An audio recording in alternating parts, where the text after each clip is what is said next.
hii ya pili nataka uniambie kitu kimoja.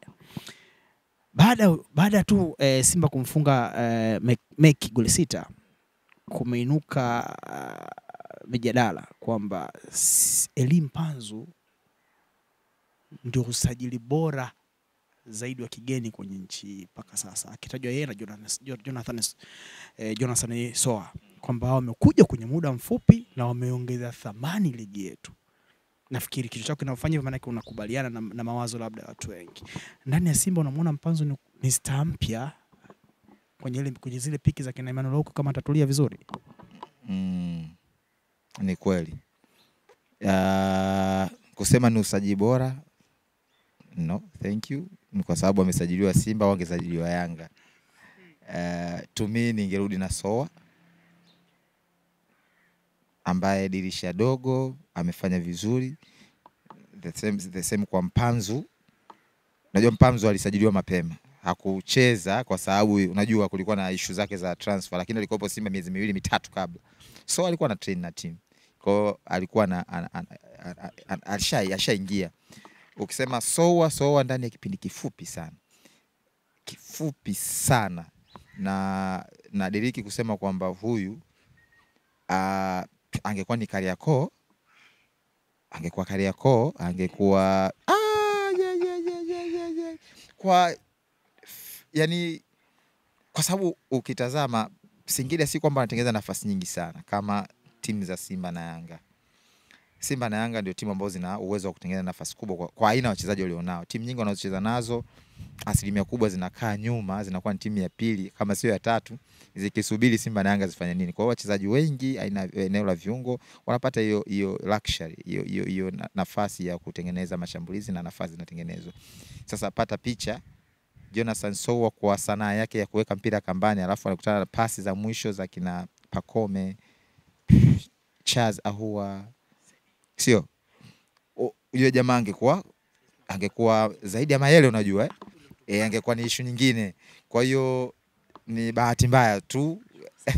Ni bahati mbaya of course, ni bahati mbaya. Jonathan Soa yupo Singida, ni timu ambayo inatazamwa tu kama ni feeder club. Kwa hiyo angekuwa Kariakoo sasa hivi angekuwa ashapata mchumba na anaandaliwa harusi kitaifa, angetrend nchi nzima.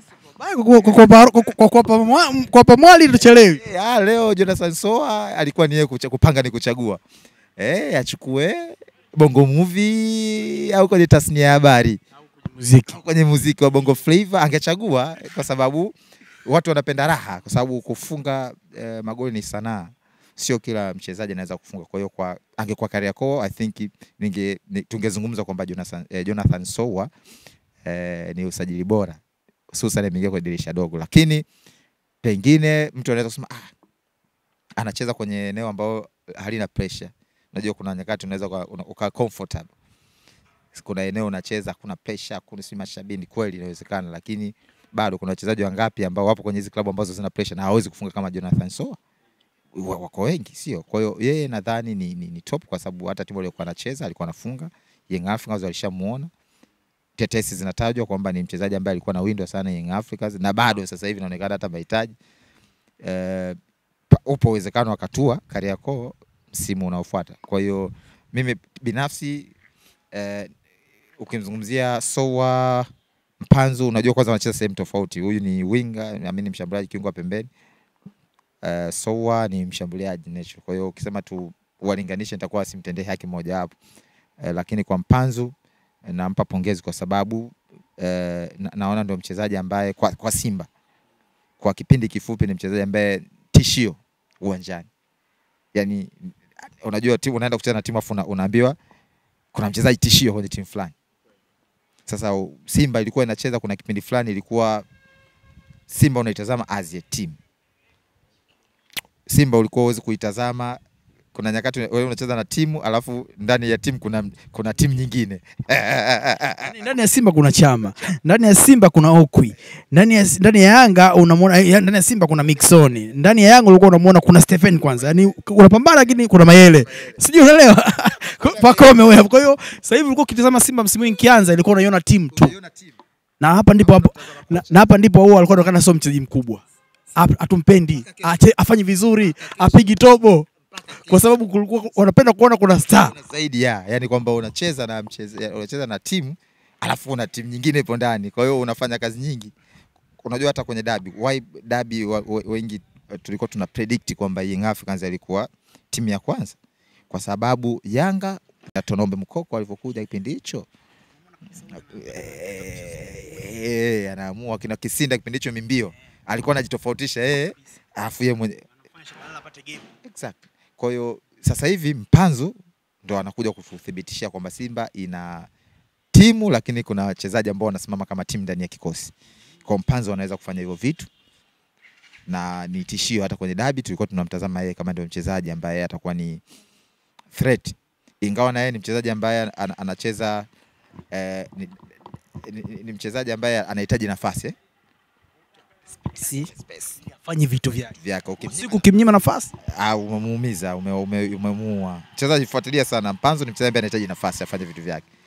Hakuna space, umemaliza. Kwa hiyo ni homework kwa sasa. Wakati mwingine kumjua mchezaji unaweza kumdhibiti, yani kumjua mchezaji madhaifu yake ni jambo moja, kudhibiti madhaifu yake ni jambo jingine. Messi anapiga chenga ile tangu miaka yote 20. Ronaldo anafunga vile kila siku. Zuie basi. Hiyo ndo quality inaitwa sasa. Sasa Mpanzu kujua udhaifu wake ni jambo moja, kumdhibiti ni jambo jingine, kwa sababu washajaribu watu wengi na anawashinda. Kwa hiyo tangu amekuwa kwenye piki yake unaona amekuwa akiwasha. La mwisho ni kuacha ukafanya majukumu yako ya kitaifa. Unamwona Ahoua material ya MVP kwa namna ya performance na kwa namna ya namba zinavyo support, ama kina Faisal ameshusha game kidogo ndio bana tunamwona yeye pale? Okay. MVP wanasema ili uwe MVP, most valuable player of the year, mimi huwa naamini una achieve na kitu gani. Namba zako zimesupport kitu gani? Yani nimefunga 20 goals, zimeisaidia timu yangu nini? Imeachieve nini? So kwa Charles Ahoua, kipengele cha kwanza numbers yanazo, anakuwa ni contender wa MVP, sio? Kigezo cha pili, Simba itapata nini msimu huu? Na ndio maana msimu uliopita Fei watu wanapiga debe, unajua ni mwanetu familia, lakini at the end of the day ulikuwa unamtazama Stefan ambaye numbers zake zilikuwa zinapelekea taasisi yake iachieve kitu fulani. Sio, umeelewa? Yani namba unazozitengeneza ndugu yangu Isike zinaleta nini? Ukienda kwa subscribers wale wanatulipa kwenye YouTube channel yetu hii, tafsiri yake namba zako zituletee matokeo. The same kwa mchezaji, unafunga goli 3 alafu timu imepoteza goli 5, hazisaidii. Tafsiri yake timu ipate matokeo. Mwisho wa siku matokeo yanapelekea kuchukua uchampioni. Watu wanapambania uchampioni, sio kumaliza point 78 sio 100. No, so at the end of the day Ahoua atakuwa MVP iwapo Simba itakuwa bingwa. Kwa mtazamo wangu mimi, kama anayeshindana naye hata kama hajafikia namba zake, bado huyu ambaye anashindana naye ndo anastahili kuwa bingwa, kwa sababu zile namba zake zimepelekea timu yake ifanikiwe kwenye eneo la mwisho. Hakuna Simba hawapigania ubingwa wa basketball hapa au Yanga. Watu watakufuta ubingwa. Ubingwa ndo thamani ya mwisho. Tukifika kwenye zile tuzo za mtu mmoja mmoja, sijui kiungo bora, sijui mfungaji bora, zile hazitazami. Lakini MVP ni lidude li package. The meaning of MVP ni kwamba amekuwa top, yani top kwenye eneo la kuassist, amekuwa top kwenye ufungaji, katisha dakika nyingi, interception sijui na nini, lakini mwisho wa siku zimesaidia timu yake kufanya nini? Kwa hiyo to me akimalizia tu eneo Simba ichukue ubingwa, itakuwa ni zoezi jepesi sana kumkabidhi tuzo ya mchezaji bora Mr. Jean Charles Ahoua. Mimi ni Isike Fred the Eli Capitano, nilikuwa na kaka mkubwa Kampista, mfate Instagram ukanufaike, lakini pia ukipata nafasi ya kutega sikio kwenye Clouds Media Group, Clouds FM na Clouds TV, utaenjoy kupata nondo za kutosha. Mimi ni Isiki, kwa mara nyingine niko na Jackie.